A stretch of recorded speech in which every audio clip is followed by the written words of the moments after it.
So we have one track left. I think it's another short one. And there's no more lyrics here in this list, so there's probably no lyrics in this last one. And I think I know what it's going to sound like.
Did you notice that we transitioned from, we had natural sounds through the whole thing. The instruments are really strong. Then the instruments faded out, and then we were left with just natural sounds. This is a transition out of the album, out of this meditative space that we've been in for the last 10 tracks, and then back into the real world.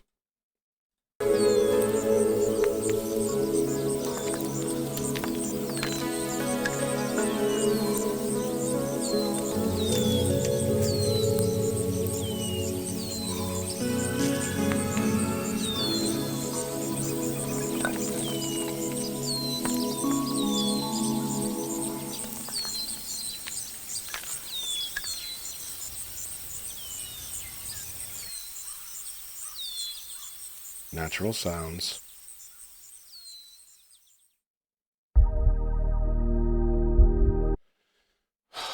And then you notice this is where we started.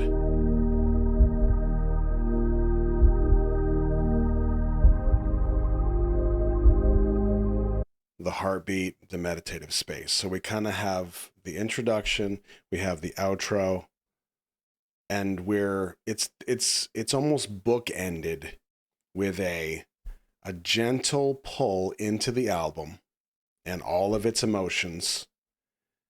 And then before we send you back out into the world, we're going to ease you back out. Okay, so we go from a transition of all the instruments, easy to natural sounds.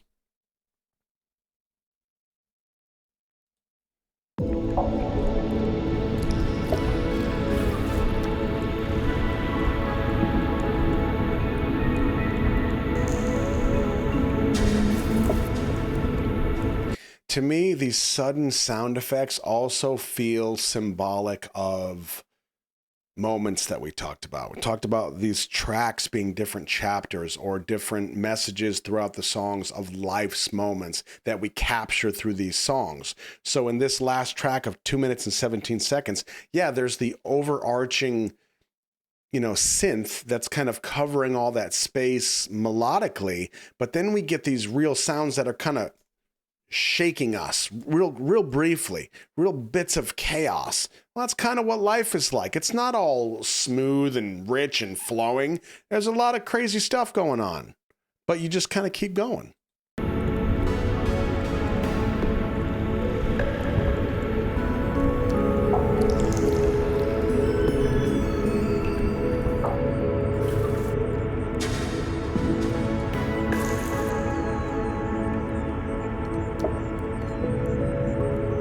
A lot of natural sounds with the waters, some cave sounds. We get the wind, the woods, the feet on the leaves.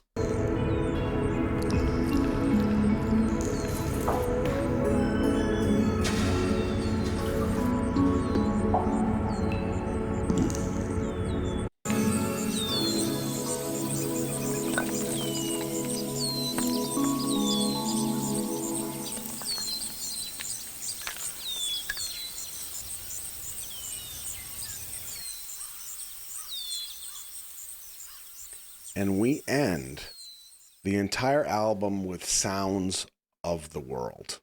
Okay? Now I want to point something out to you.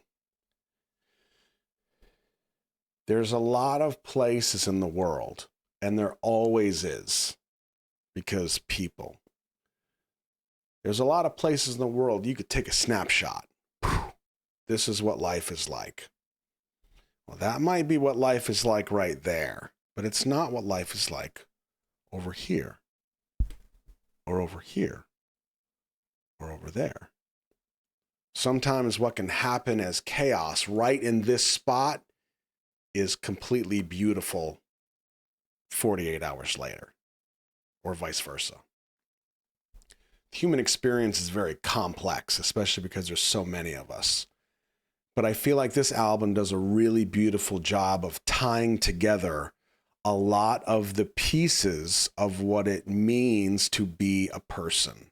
One of my favorite things that I repeat,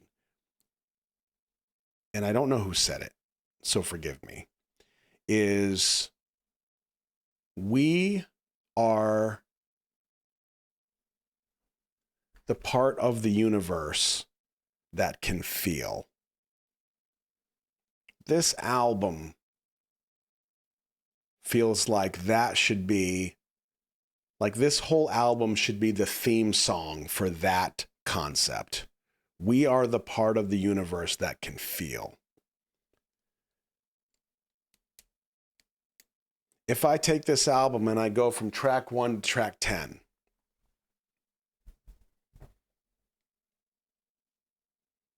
we started off with the Tilled. They put us at peace. They kind of give us a moment to push the world away. Okay? There's no natural sounds. It's all just push everything else away. I need you to be here right now. I'm going to bring you in. So forget everything else. Then we start to get into the emotional aspects. Really quickly, the next track, Definition of Ugly, is that's heavy. It's very emotional. There's that musical explosion that we talked about. Very heavy. Then we go into Childhood, where there's a purity there. But there's a tie-in between those two songs of the world polluting us. And this will come into play later on in the story. We go to Shift, and we literally do shift gears here. We shift gears emotionally and musically, because now essentially, theoretically, we've bridged the gap out of childhood, potentially into adolescence, but we're becoming more people-y, if you will. It could be about first love. It could be about adolescence, infatuation. And then we go to Cure. Now, with the Cure video, and it does that great job of blending from studio track to not natural sounds, to the the actual sounds of them being on stage, hearing the crowd. To me, lyrically, Cure is taking the scope of how we want to make a huge impact in the world. We want to heal the world, but I think they're trying to tell us in their own way that maybe it needs to start with us. We have to heal us before we can actually focus on healing others, whether that is someone we love and care about, or if it's the entire world. But it has to start right here. This will come into play later in the story. Seesaw. Now we have a community aspect happening. As we've grown throughout the first half of the album, the community comes into play now, and we don't feel alone anymore. The community is here for us. They hold us. When we're down, they're up, and they help us to come back up. And this seesaw of life that is inevitable for all of us, we have someone there with us.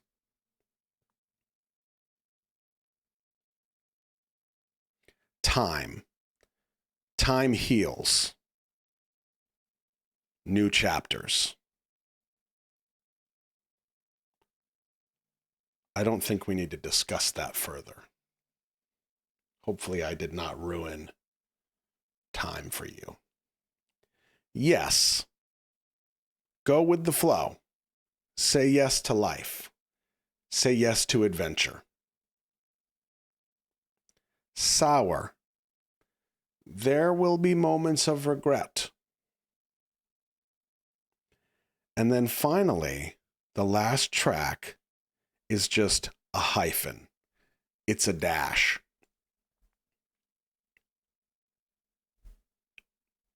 Do you remember how in track 2, definition of ugly is? I talked about this emotional explosion that happens in the music with the guitar, but there wasn't a resolution. Remember how I said that? There's a lot of chaos that happens musically, and it just kind of fades. The distortion of the guitar, the feedback is there. It fills that space, and then it just kind of trails off. There's no resolution. The dash. When you think about this entire span, the human existence, when you see a person's tombstone, you see the date of their birth, you see the date of their passing. But right between those two dates, what do you see? I'll just give you a second. You see a dash. You see a hyphen. In that tiny hyphen, etched into stone, sums up a person's entire life. To me, this last track, ending with, like, we go from the music, from all of the instruments, and we very slowly come out to the sounds of the world. But you notice the sounds of the world that they chose are natural sounds. Not what it sounds like to be a person, but what the world sounds like.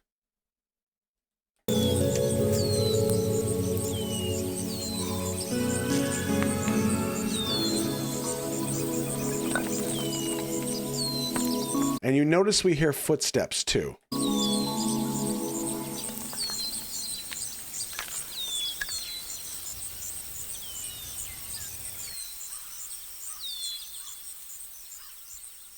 Now that is the world.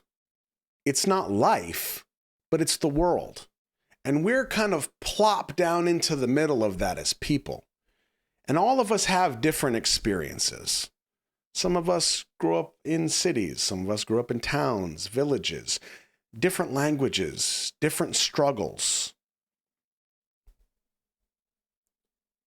One of the best things about us is that we all have these different experiences. And the fact that we can openly talk about things and have difficult discussions, that is what helps us to become closer.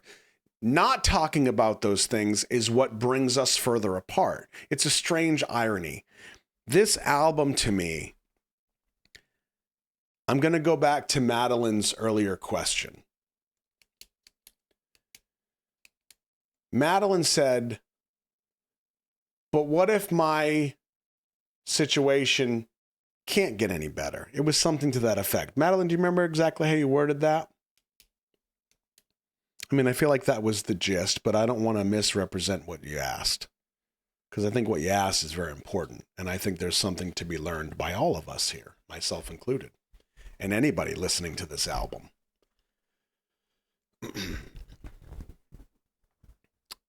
What if my world cannot be stilled? Okay.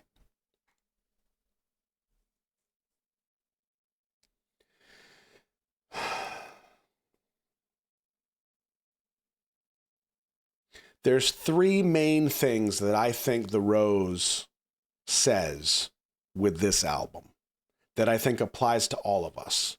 Now, I think it applies to all of us, but for some of you, it may have mostly already applied because you've lived a good life so far. You've spent some time here. You've been around the block. Some of us might be in the middle of that journey, and some of you are still younger, so you still have a lot of living to do. There's three things that I think they're trying to say. The first one, and this is sprinkled throughout the whole thing lyrically, we have to face things. It's one thing for us to feel things as a human, but we have to face them sometimes, not just let things happen to us. All of these songs in their own way, the songs that have lyrics, I'll say specifically, this is the artist's way, the writer's way of facing that emotion. We put it into words, we put it into music, it helps us process and turn it into something that we can then release, and ideally that will be released from us, right? There's a processing there. But they're facing those things. We need to face things head on sometimes instead of just shutting the door and I can't deal with that right now. And sometimes that's okay. Sometimes we have no choice.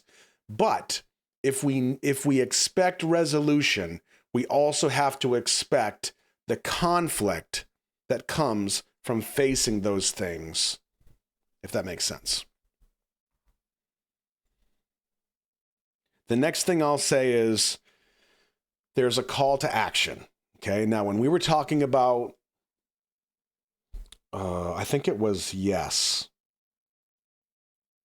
Going with the flow, saying yes to life. And somebody said, call for action. I think that's absolutely right.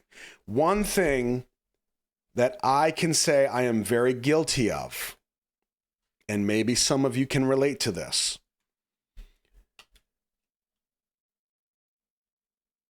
Spending way too much time in the space of feeling and emotions and overthinking and not actually working towards a resolution, not actually working towards something that's going to make things better.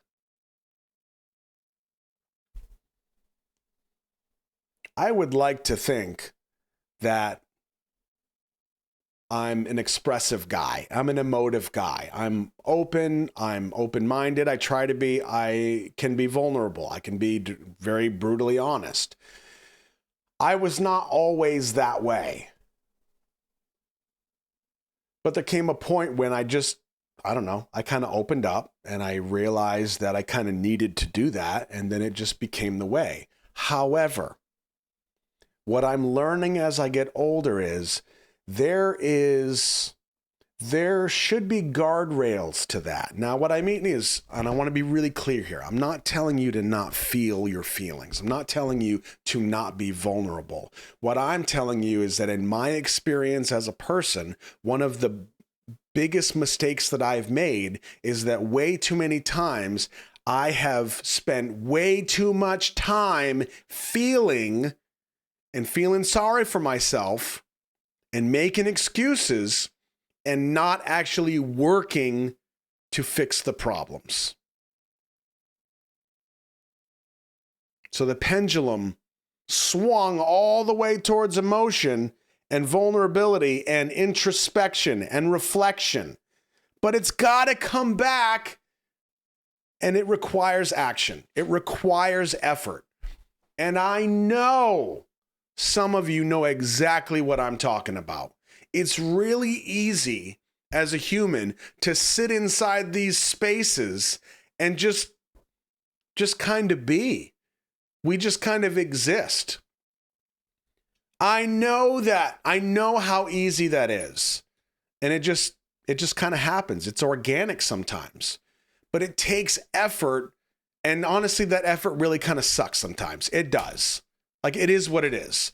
I really wish that we could all just wave a magic wand and everybody would have the same experience. Everybody would have great lives. Everybody would have all the money that they needed and would have, parents that loved them and cared about them. And there was never any bad things, never any abuse. And like, we can go all the way through all of the variables. But the fact is, if we take our emotions and feelings out of this, that is not how the world works. It's not. And it sucks that that's the case, but that is the truth. So now we're left with two options. We can sit in this box and be like, the world's unfair and this sucks and I hate it. And then just let it continue to happen to us. And just let it beat on us. Or we kind of accept the fact, you know what? The world's not fair. It's not. And it really, really sucks sometimes. And I'm kind of over it sometimes. But I'm going to try to do what I think that these guys are trying to tell us in this album, which is work. If you expect to heal the world and you want to be a dreamer and you want to make this huge impact, that's great. We can do that. But we can't do that until we start right here. And that is the third theme that I think they're saying with this album, which is it all starts right here. That's where the cure is. The cure is here. If I expect life to get better, I have to try to make my life better. And then I can try to make somebody else's life better. And then somebody else's life. Now, that might not seem like a grand impact, but think about this. If I did that and I was able to make my life pretty good, I'm happy. So I'm going to try to make somebody else's life a little bit better. And I'm going to make somebody else's life a little bit better. That's 3 people now. That's a little triangle. And then if you do that, you work on yourself and I want to make my life a little bit better. I'm feeling pretty good right now. So I'm going to try to help somebody else. And I get somebody, and then you get somebody. That's 5 people. And then if more people start to do this, it just begins to happen. Now, I'm going to throw a wrench in your system. I don't think we're that far off. I think this is kind of how it works anyway.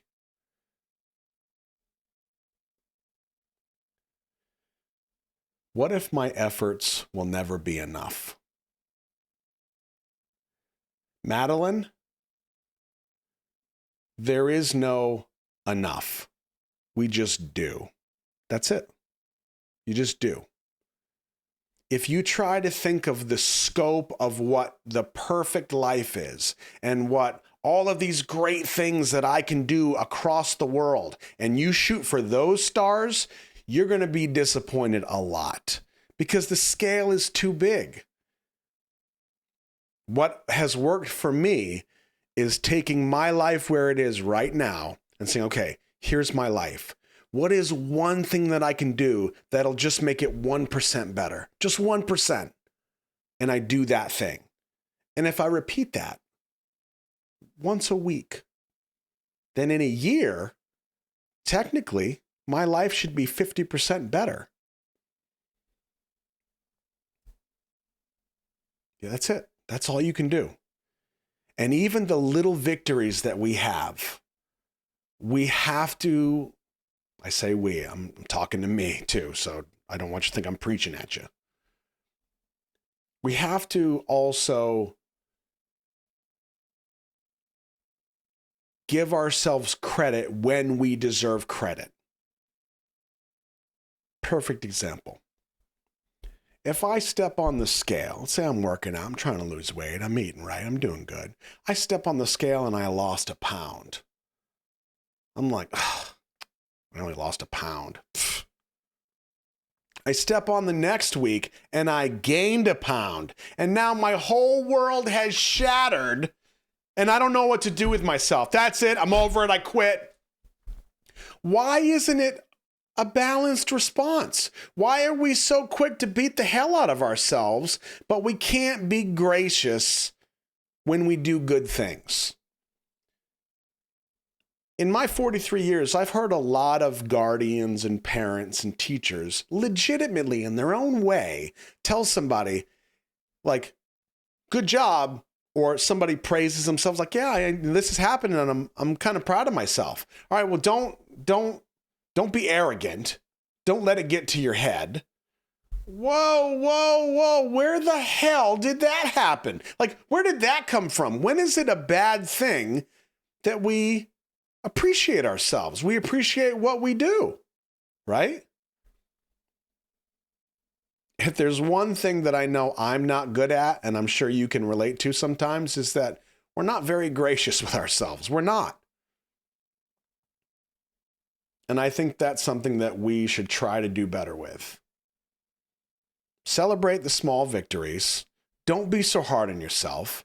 And that inner voice that beats you up, regardless of where it came from, because that's a whole different discussion. You want to talk psychology and therapy? We talk about that shit all day. But a lot of times, let's just take the whys out of it just for a moment. Let's just say, hey, this voice in my head is bullshit. It doesn't matter. It doesn't matter where it comes from. It's bullshit. So I'm going to ignore it.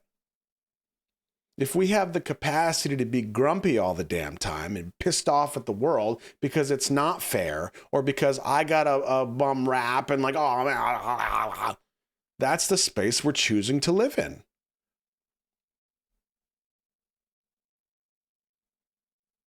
I think this album is magnificent. I think it's beautiful.